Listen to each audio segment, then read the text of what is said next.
नमस्कार, आप देख रहे सिटी पोस्ट। मैं हूं अनामिका सिंह। बिहार की राजधानी पटना से करीब 104 किलोमीटर की दूरी पर बसा है गया जिला। धार्मिक दृष्टि से गया न सिर्फ हिंदुओं के लिए बल्कि बौद्ध धर्म मानने वालों के लिए भी आदरणीय है। बौद्ध धर्म के अनुयायी इस महात्मा बुद्ध का ज्ञान क्षेत्र मानते हैं, जबकि हिंदू गया को मुक्ति क्षेत्र और मोक्ष प्राप्ति का स्थान मानते हैं। इसलिए हर दिन देश के अलग अलग भागों से नहीं बल्कि विदेशों में भी बसने वाले हिंदू आकर गया में अपने परिवार के मृत व्यक्ति की आत्मा की शांति और मोक्ष की कामना से श्राद्ध, तर्पण और पिंडदान करते दिख जाते हैं। गया को मोक्ष स्थली का दर्जा एक राक्षस गयासुर के कारण मिला है। इसकी पौराणिक कथा कुछ इस तरह है। ब्रह्मा जी जब सृष्टि की रचना कर रहे थे, उस दौरान उनसे असुर कुल में गया नामक असुर की रचना हो गई। गया असुरों के संतान रूप में पैदा नहीं हुआ था, इसलिए उसमें आसुरी प्रवृत्ति नहीं थी। वह देवताओं का सम्मान और आराधना करता था। उसके मन में एक खटका था। वह सोचा करता था कि भले ही वह संत प्रवृत्ति का है, लेकिन असुर कुल में पैदा होने के कारण उसे कभी सम्मान नहीं मिलेगा।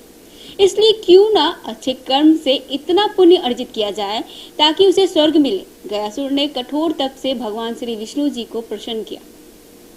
भगवान ने वरदान मांगने को कहा तो गयासुर ने मांगा, आप मेरे शरीर में वास करें, जो मुझे देखे उसके सारे पाप नष्ट हो जाए, वह जीव पुण्य आत्मा हो जाए और उसे स्वर्ग में स्थान मिले। भगवान से वरदान पाकर गयासुर घूम घूम कर लोगों के पाप दूर करने लगा। जो भी उसे देख लेता उसके पाप नष्ट हो जाते और स्वर्ग का अधिकारी हो जाता। इससे यमराज की व्यवस्था गड़बड़ा गई। कोई घोर पाप भी कभी गयासुर के दर्शन कर लेता तो उसके पाप नष्ट हो जाते। यमराज उसे नरक भेजने की तैयारी करते तो वह गयासुर के दर्शन के प्रभाव से स्वर्ग मांगने लगता। यमराज को हिसाब रखने में संकट हो गया था। यमराज ने ब्रह्मा जी से कहा कि अगर गयासुर को न रोका गया तो आपको वो विधान समाप्त हो जाएगा जिसमें आपने सभी को उसके कर्म के अनुसार फल भोगने की व्यवस्था दी है। ब्रह्मा जी ने उपाय निकाला। उन्होंने गयासुर से कहा कि तुम्हारे शरीर सबसे ज्यादा पवित्र है, इसलिए तुम्हारी पीठ पर बैठकर मैं सभी देवताओं के साथ यज्ञ करूंगा। उसकी पीठ पर यज्ञ होगा। यह सुनकर गया सहर्ष तैयार हो गया। ब्रह्मा जी सभी देवताओं के साथ पत्थर से गया को दबाकर बैठ गए। इतने भार के बावजूद भी वह अचल नहीं हुआ। वह घूमने फिरने में फिर भी समर्थ था। देवताओं को चिंता हुई। उन्होंने आपस में सलाह की कि इसे श्री विष्णु ने वरदान दिया है, इसलिए अगर स्वयं श्री हरि भी देवताओं के साथ बैठ जाए तो गयासुर अचल हो जाएगा। श्री हरि भी उसके शरीर पर आ बैठे। श्री विष्णु जी को भी सभी देवताओं के साथ अपने शरीर पर बैठा देखकर गयासुर ने कहा, आप सब और मेरे आराध्य श्री हरि की मर्यादा के लिए अब मैं अचल हो रहा हूँ। घूम घूम कर लोगों के पाप हरने का कार्य बंद कर दूंगा, लेकिन मुझे चूंकि श्री हरि का आशीर्वाद है इसलिए वो व्यर्थ नहीं जा सकता। इसलिए श्री हरि आप मुझे पत्थर की शिला बना दे और यही स्थापित कर दे।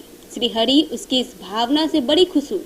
उन्होंने कहा, गया अगर तुम्हारी कोई और इच्छा हो तो मुझसे वरदान के रूप में मांग लो। गया ने कहा, हे नारायण, मेरी इच्छा है कि आप सभी देवताओं के साथ अप्रत्यक्ष रूप से इसी शिला पर विराजमान रहें और यह स्थान मृत्यु के बाद किए जाने वाले धार्मिक अनुष्ठानों के लिए तीर्थ स्थल बन जाए। श्री विष्णु ने कहा, गया तुम धन्य हो। तुमने लोगों के जीवित अवस्था में भी कल्याण का वरदान मांगा और मृत्यु के बाद भी मृत आत्माओं के कल्याणों के लिए वरदान मांग रहे हो। तुम्हारी इस कल्याणकारी भावना से हम सब बंध गए हैं। भगवान ने आशीर्वाद दिया कि जहाँ गया स्थापित हुआ वहाँ पितरों के श्राद्ध, तर्पण आदि करने से मृत आत्माओं को पीड़ा से मुक्ति मिलेगी। गया विधि के अनुसार श्राद्ध फल्गु नदी के तट पर विष्णुपद मंदिर में व अक्षवट के नीचे किया जाता है।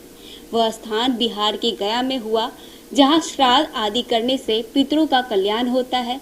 पिंडदान की शुरुआत कब और किसने की यह बताना उतना ही कठिन है जितना कि भारतीय धर्म संस्कृति के उद्भव की कोई तिथि निश्चित करना। परंतु स्थानीय पंडों का कहना है कि सर्वप्रथम सतयुग में ब्रह्मा जी ने पिंडदान किया था। महाभारत के वन पर्व में भीष्म पितामह और पांडवों की गया यात्रा का उल्लेख मिलता है। श्री राम ने महाराजा दशरथ का पिंडदान यही गया में किया गया था। गया के पंडों के पास साक्ष्यों से स्पष्ट है कि मौर्य और गुप्त राजाओं से लेकर कुमारिल भट्ट, चाणक्य, रामकृष्ण परमहंस व चैतन्य महाप्रभु जैसे महापुरुषों का भी गया में पिंडदान करने का प्रमाण मिलता है। गया में फल्गु नदी प्रायः सूखी रहती है। इस संदर्भ में भी एक कथा प्रचलित है। अगले एपिसोड में इस कथा के बारे में मैं जरूर बताऊंगी, थोड़ा इंतजार कीजिए। आपको ये कार्यक्रम अच्छा लगा तो लाइक करें, सब्सक्राइब करें, दोस्तों के साथ ज़्यादा से ज़्यादा शेयर करें, साथ ही बेल आइकॉन दबाना ना भूलें। अपना प्यार और विश्वास बनाए रखें।